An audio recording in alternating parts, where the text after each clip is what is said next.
May isang lalaking barangay mula sa bayan ng may Aldora. Sa buhay ng Kastriyanan, pinagpala sa iyang pagduduhan. So, ito ay naubing istorya ang makasisayin pangyayari sa nalawigan ng Aldora. Ang sadyang pagpapalay ay Aldora at kanilang Sumila Aldora. Ngunit ang 22 na Abril, 1944.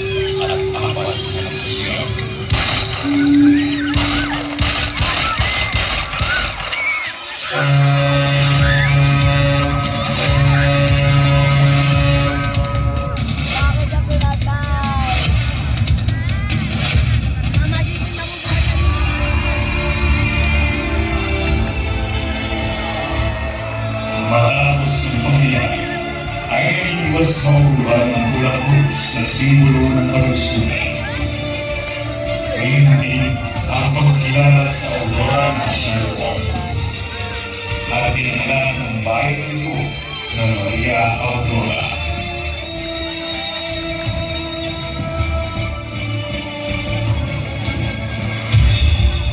Masagang ang iyong katiya sa pagbungkal ng mga tubong ayla. Sila sa tipo na puno na iyong wisin at bunga na spagan tungo sa progresibong pangambang.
Taong 2023 ng Nobyembre, ang pagkagupit ng Bagyong Winnie dahil sa pag-apaw ng ilog kabataan at pagkuho ng lupa ay tinatay ng agos ang tulay kasama ang lahat ng mga kabahayan na siyang dahilan ng pagkitil ng buhay ng mga mamamayang doon.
ipinatanghal ng ating contingent number 5. Sa hilagang silangan ng bayan ng Maria Aurora, matatagpuan ng isang payak na bayan na sagana sa likas na yaman, masiglang kultura at nagkakaisang komunidad. Sa kabila ng mga hamon at nakaraang trahedya, muling bumangon ang bayang ito upang ipakita ang tibay at pagmamahal sa kanilang pagkakakilanlan. Aktibo ang mga mamamayan sa pagsasaka, pangingisda sa ilog at pagtitinda ng mga lokal na produkto. Sa tulong ng modernisasyon at teknolohiya, patuloy ang pagpapabuti ng mga pamamaraan upang mapaunlad ang ani at ekonomiya. Iba't ibang pangkat katutubo ang nagsisilbing tagapagtaguyod ng makulay na tradisyon. Pinahalagahan ang kanilang kontribusyon habang isinasabay sa pag-unlad ang turismo, lalo na ang Aurora National Memorial Park. Matatag ang komunidad sa gitna ng mga pagsubok, bukas sa pagbabago, ngunit hindi kailanman nakalimot sa kasaysayan at pinagmulan. Ang balanse na progreso at pangangalaga sa kultura ang susi sa kanilang patuloy na pag-usad.